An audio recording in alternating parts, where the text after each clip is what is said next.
Are the engine issues with the new Tundra a huge problem, or are they massively overblown? We're going to take an objective look at everything today.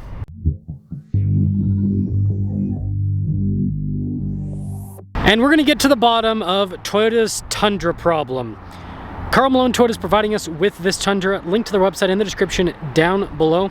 Let's get right into it. Now, before we discuss the engine, we actually need to discuss the rest of the truck. So we're going to close the hood for the time being. Because here's the deal. If the engine is reliable or not reliable, it doesn't really matter if the truck isn't good at being a truck. So let's get that figured out first. Now, this Tundra is the limited package, but you can get the Tundra in a base format with the SR5, or you can get it loaded up with a Platinum, and you can even get a crazy off-road version with a Tier D Pro. So I would say from a packaging perspective, with all the different trim levels, yeah, Toyota is competitive with the other trucks. The only thing they lack is a Raptor competitor, but they're gonna have one of those in the somewhat near future. Now, the next thing with the truck that's important is towing capacity. The new Tundra can tow over 10,000 pounds, so it's capable from that perspective. And what about the bed of the truck? Well, it's got one of those fancy power tailgates as an option. And it's a full-size pickup truck with a full-size bed. You also have bed liner. Lots of Fords don't even have bed liners. So the Tundra kind of wins from that perspective in a way. And look at this. Overkill. This is what happens when people eat soy. We end up with power tailgates. But anyways, so far the capabilities of the truck are quite impressive and more than competitive enough in the full-size pickup truck segment. But what about the payload, right? Because that is important. 1,345. It's not the highest, it's not the lowest. It's right there in the middle of the bunch when it comes to full-size payloads. So again, the Tundra is competitive. And if we look at the cab of the truck here in the back, it's a little bit smaller than some of the American counterparts, but it has more than enough space. I would say I've been in the back many times. And then I actually like the interior a lot in the Tundras. This Limited isn't the highest trim, but you've got these leather seats that are really nice. They've got heated and cooled function. It even has a heated steering wheel. Tundra's easy to get into, which is great. And you know, you have a huge screen here. This actually has a camera rear view mirror as well. It's got plenty of modern tech. You've got all of the climate stuff, again, those heated ventilated seats I just told you about. And then again, this is a truck. It's still body and frame, solid axle on the back. It has a part-time four-wheel drive system. Now, some of the other trucks do have four-wheel auto now. That is something that Toyota's missing with the Tundra, but you know, not the end of the world, I would say. But yeah, it's got plenty of space. Got that little kind of like pass-through right there. And again, when it comes to modern safety tech, Toyota always has a lot, right? This has adaptive cruise. You've got your lane departure.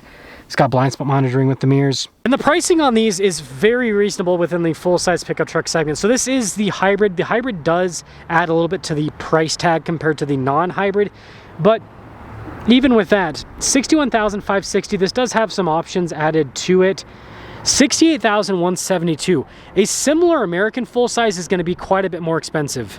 If you look at an American full-size with similar options and with their upgraded powertrains, you're looking at close to $80,000 for the MSRP.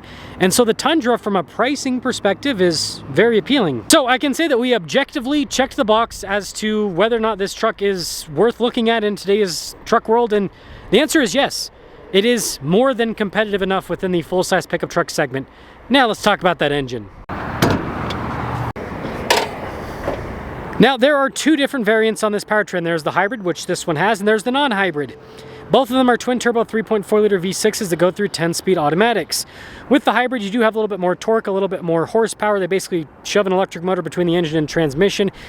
So mostly more power does give you a little bit better fuel economy. One thing to note about Toyota's powertrain setup is it gives you a lot of value within the full-size pickup truck market. If you look at Chevy, their base powertrain is a 4-cylinder turbo. Ford's base powertrain is a V6 turbo, but not as powerful as Toyota's base V6. And then Ram's base powertrain is an NA V6. So Toyota actually offers the most powerful base powertrain in the full-size pickup truck market right now. It's actually quite impressive.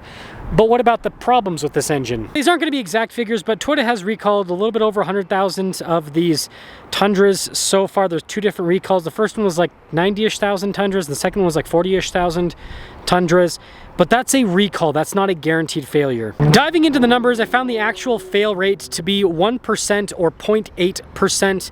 There's a few different numbers floating around, but that is based off of warranty claims and all of that. Just to put that number into perspective, GM's 6.2 V8 has a fail rate of roughly 3%. So you're roughly 3 times more likely to have your 6.2 V8 fail than your Tundra twin turbo V6. And if we look at how many of these new gen Tundras have been sold, almost 400,000 units, let's just say 1% fail rate, that means that about 4,000 trucks have had their engines fail, which is a big deal, right? Nobody wants that, especially not Toyota, but 4,000 trucks out of almost 400,000 sold. So let's take this thing out and let's cap things off.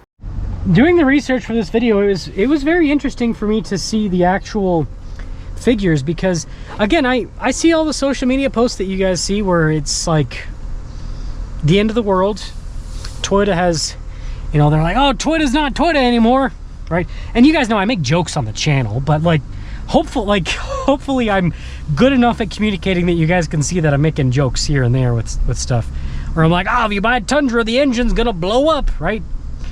But you know, maybe some people are not able to perceive sarcasm. I guess I gotta take that into account sometimes too, right? Anyways, when it comes to the performance of this engine, you guys know I obviously like the engine. I have an LX with the same engine, different in certain ways, but basically the same engine. It's really good. This has tons of low-end torque. It doesn't have that same like low-end choppiness that you feel the engine, but like V6s on the low end can be pretty choppy. And so this truck, I'm going down there. This truck, as if you can hear me because the thing's closed. Hey guys, I don't review cars because I'm smart. Oh, there's that Supra. Interesting. There's that Land Cruiser. Double interesting. So it just smooths things out. It's really nice. It's really quite nice what they've done with this hybrid powertrain. And again, other than Ford, nobody else has a hybrid right now with the full-size pickup trucks. So if you do want a hybrid, it's kind of like you got Ford and you got Toyota with it. So the performance is good.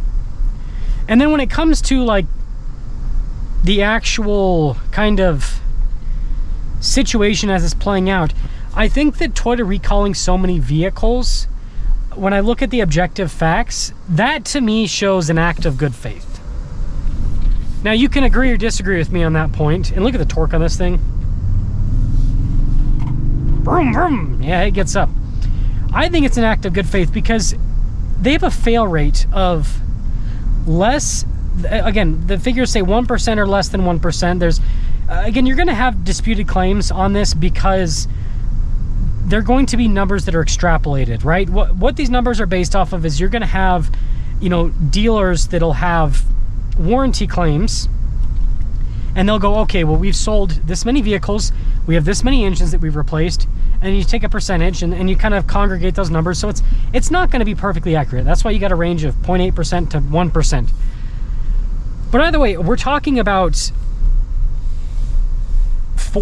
like I said, 3,000 to 4,000 Tundras that have had their engines fail so far. If you look at that, somewhere around that figure, maybe a little bit more. And Toyota's recalling, they recalled, the initial batch was like 90 something thousand, and then like 4,000 Lexus LXs. The Lexus LXs are going to be a much smaller recall because, I mean, Toyota only sells like, I think they only sell like 7,000 a year roughly, right? So I guess percentage-wise, it's a pretty big dent in the LX, right? But anyways, they're recalling way more vehicles than they actually need to. Now, why are they doing this?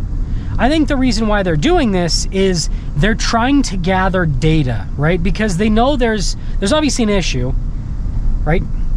And if they only recall the vehicles that have had failures, they're going to learn something about the issue, but they're not going to learn as much as they'd want to. So you guys have to remember, these vehicles have lots of computers in them. There's lots going on.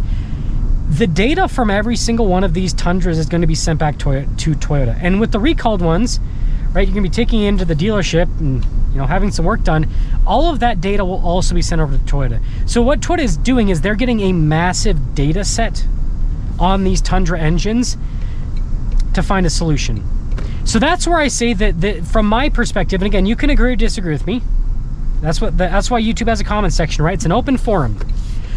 From my perspective, it looks like Toyota is acting in good faith to try to figure out a solution to a problem that they're currently having, which is, right, mostly bearing failures because of machining debris left in the Tundras. And that was the initial thing. And then the second recall said that was kind of sort of an issue. And now it's confusing as to whether that is still the recall or for something else that's causing, right? And you know, again, I think that a lot of people are kind of jumping to conclusions on what exactly it is. But I think at the end of the day, we'll find out what it is. And you know, what might end up happening is maybe Toyota just ends up canning this powertrain long term. Maybe they switch to something else, or maybe they do find a fix and then we get a reliable version. And then, you know, with that, I guess what I'll close off with, if Toyota is able to figure out a solution for this, I would like expand the lifespan on this powertrain, if that makes sense. Because we're already a few years into this powertrain, and so instead of having this powertrain around for 10 years, maybe have it around for 15, because like I can't imagine what comes after twin turbo is going to be is going to be more reliable. You know, it's like engines are only getting more complex. So let me know your thoughts on the whole Tundra situation. It's a problem, but I think that the actual problem is like this. People think the problem is this big because of how many vehicles have been recalled, but out of those, so again, let's say it's roughly 140,000 vehicles are under the, well, sorry, 40,000 plus 90,000. Well, let's say 140,000 because I'm not good at math. Let's say roughly 140,000 vehicles are recalled. That means that 1,400 of those are actually going to have an engine failure, roughly. Let me know your thoughts.